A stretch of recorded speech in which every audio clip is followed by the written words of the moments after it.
Welcome बच्चों। आज एक बार फिर मैं अपने YouTube चैनल में आपके सामने sexual reproduction in flowering plant chapter का नेक्स्ट टॉपिक लेकर के आया हूं। लास्ट टॉपिक जहां जो मैंने टीच किया था आपको वो था मेगा स्पोरोजेनेसिस और आज का टॉपिक है पॉलिनेशन। इन हिंदी पॉलिनेशन कॉल्ड परागण। So what is the pollination? पहली बात तो पॉलिनेशन होता क्या है। मैंने सिंपली एक लाइन में पॉलिनेशन को डिफाइन किया है, transfer of pollen grain from the anther sac to the stigma. Mature anther sac से स्टिग्मा तक पॉलिन ग्रेन के ट्रांसफर होने की प्रोसेस को पॉलिनेशन कहते हैं। अब वो स्टिग्मा जिस पर पॉलिन ग्रेन ट्रांसफर हो रहा है, लैंड हो रहा है, वो उसी फ्लावर का हो सकता है, किसी दूसरे फ्लावर का हो सकता है बट उसी प्लांट की, या उसी स्पीसीज के किसी दूसरे फ्लावर और दूसरे प्लांट का हो सकता है। यानी दूसरे फ्लावर और दूसरे प्लांट का मतलब किसी दूसरे प्लांट, उसी सेम स्पीसीज है लेकिन दूसरा फ्लावर है और वो भी दूसरे प्लांट का। तो इस वेरिएशन, स्टिग्मा के वेरिएशन के बेसिस पर इनके काइंड्स डिवाइड किए गए। लेकिन उसके पहले देखिए मैंने एक लाइन लिखी है कि pollination is a indirect method in flowering plant. ये डायरेक्ट मेथड नहीं है, इनडायरेक्ट मेथड है। सो पॉलिनेशन कितने काइंड का होता है? बेसिकली इसके दो काइंड है, सेल्फ पॉलिनेशन और क्रॉस पॉलिनेशन। सेल्फ पॉलिनेशन को दो काइंड में कैटेगराइज किया गया, ऑटोगैमी एंड जीटोनोगैमी। और क्रॉस पॉलिनेशन जिसको एलोगैमी या जीनोगैमी के नाम से भी जाना जाता है। अब आप सोच रहे होंगे कि ये क्या बताने की कोशिश करने जा रहे हैं, तो इस डायग्राम से इजीली आप समझ सकते हैं।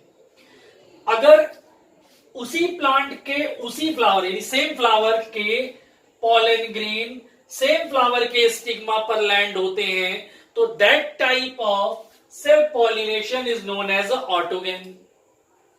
अगर सेम प्लांट के किसी एक फ्लावर के स्टिग्मा एंथर सैक के पॉलन ग्रेन उसी प्लांट के किसी दूसरे फ्लावर के स्टिग्मा पर लैंड होते हैं, that is known as a जीटोनोगैमी।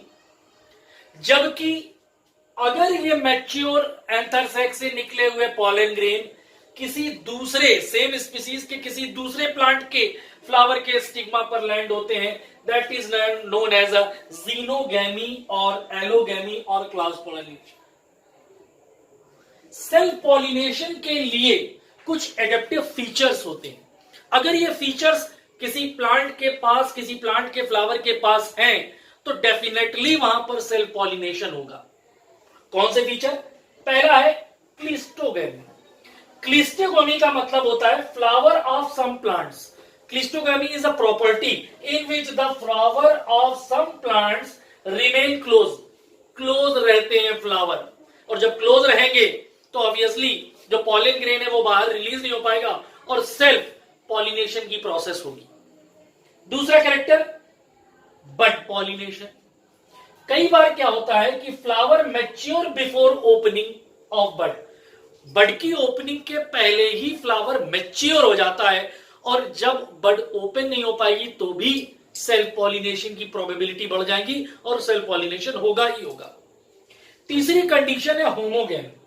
Usually मैंने देखा या आपने भी देखा होगा, पढ़ा भी होगा कि प्लांट्स की कंडीशन में प्रोटोगाइनस कंडीशन होती है या प्रोटेंड्रस कंडीशन होती है। प्रोटोगाइनस यानी कभी कभी फीमेल रिप्रोडक्टिव ऑर्गन पहले मैच्योर होता है as compare to the male, और कभी कभी प्रोटेंड्रस कंडीशन यानी मेल मैच्योर फर्स्ट या prior than the female. But कभी ज्यादातर केसेस में जो यहां पर सेल्फ पॉलिनेशन की कंडीशन है उन जगहों पर होमोगैमी देखने को मिलती। Homogamy means anther and stigma both are mature similarly, then that type of pollination means self pollination takes place. और इस तरीके की प्रोसेस आपको बेसिकली मिराबिलिस में देखने को मिलेगी। बट पॉलिनेशन की प्रोसेस आपको व्हीट, राइस और पी प्लांट्स में देखने को मिलेगी। जबकि क्लिस्टोगैमी फ्लावर नेवर ओपन वाली कंडीशन आपको कॉमेंटाइना और ऑक्जेलिस में देखने को मिलेगी। और तीसरी कैरेक्टर, जो तीसरा मेन कैरेक्टर है जो सेल पॉलिनेशन के लिए एक एडेप्टिव फीचर जनरेट करता है, वो है बाइसेक्सुअलिटी, जिसको मोनोक्लाइनी भी कहते हैं। Means flower should bisexual, means male and female both reproductive organ present in once. अब मैं आपको एक्सप्लेन करने जा रहा हूं क्रॉस पॉलिनेशन या एलोगैमी जिसे कहते हैं, या जीनोगैमी के बारे में। ये जीनोगैमी जिसे क्रॉस पॉलिनेशन भी कहते हैं। क्रॉस पॉलिनेशन एक्चुअल में क्रॉस पॉलिनेशन की जो प्रोसेस है, ये जैसा कि मैंने अभी बताया कि क्रॉस पॉलिनेशन का मतलब क्या होता था कि मैच्योर एंथर से निकले हुए पॉलन ग्रेन के उसी स्पीसीज के किसी दूसरे प्लांट के फ्लावर के स्टिग्मा पर लैंड होने की प्रोसेस को क्रॉस पॉलिनेशन या जीनोगैमी कहते थे। जीनोगैमी, अब ये अपने आप तो ट्रांसफर होता नहीं, कुछ ना कुछ फैक्टर रिस्पॉन्सिबल होते हैं। तो जो एजेंट्स इस ट्रांसफरिंग प्रोसेस में पार्टिसिपेट करते हैं, उनके बेसिस पर दो कैटेगरीज में डिवाइड किया गया है। पहला है, अगर नॉन लिविंग एजेंट्स है तो एबायोटिक एजेंट्स, और लिविंग यानी सारे के सारे एनिमल्स इसमें आते हैं, बायोटिक एजेंट्स, या इस प्रोसेस को जूफिली के नाम से भी जाना जाता है। एबायोटिक एजेंट्स अगर विंड के थ्रू हो रहा तो ऐसे जीनोगैमी को एनिमोफिली के नाम से जाना जाता है। एनिमोफिली की प्रोसेस जिम्नोस्पर्म्स में देखने को मिलेगी, अनावृत बीजी पादपों में देखने को मिलेगी। हाइड्रोफिली, अगर pollen grain transferring process water के थ्रू टेक प्लेस हो रही है तो इस टाइप के क्रॉस पॉलिनेशन को हाइड्रोफिली कहा जाता है। अब देख रहे हैं आप, यहां एजेंट्स का वेरिएशन है। लेकिन अगर ये पॉलिनेशन की process over the surface of water हो रही तो स्पेशली ऐसी हाइड्रोफिली को इपीहाइड्रोफिली कहा जाता है। और ये इपीहाइड्रोफिली की प्रोसेस वेलिस्नेरिया या रिबन वीड्स में देखने को मिलेगी।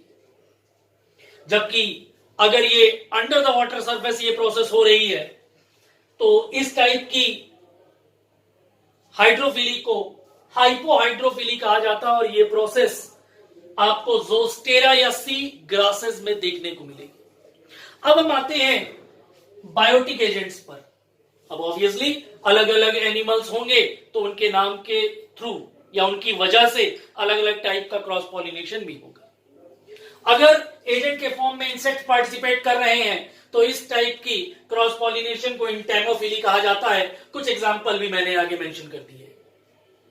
अगर क्रॉस पॉलिनेशन की प्रोसेस स्नेल के थ्रू हो रही है तो मेलैकोफिली कहलाती है प्रोसेस। ऐसी क्रॉस पॉलिनेशन के प्रोसीजर को मेलैकोफिली कहा जाता है। अगर बर्ड्स के थ्रू प्रोसेस हो रही है तो इसे ऑर्निथोफिली कहेंगे।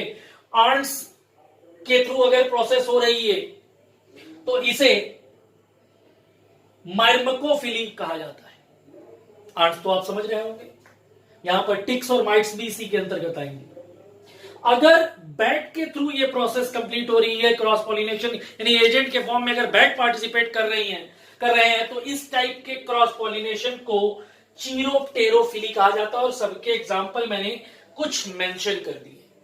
तो इस तरीके से आपने देखा कि पॉलिनेशन कितने टाइप का होता था, अलग अलग एजेंट्स के थ्रू होने वाले पॉलिनेशन को क्या नाम दिए गए थे। अब मैं आपको अपने नेक्स्ट लेक्चर में डबल फर्टिलाइजेशन और डबल फर्टिलाइजेशन के पहले होने वाले इवेंट्स के बारे में बताऊंगा। आई होप मेरा ये लेक्चर आपको अच्छा लगा हो। अगर मेरा ये लेक्चर आपको अच्छा लगा हो तो मेरे चैनल को बेल आइकन को प्रेस करके सब्सक्राइब जरूर करिएगा, ताकि मेरे थ्रू जो भी लेक्चर्स या इंफॉर्मेशन अपलोडेड की जाती है मेरे चैनल पे, उनके नोटिफिकेशन आपको टाइम टू टाइम मिल सके। Stay safe, stay home, good bye.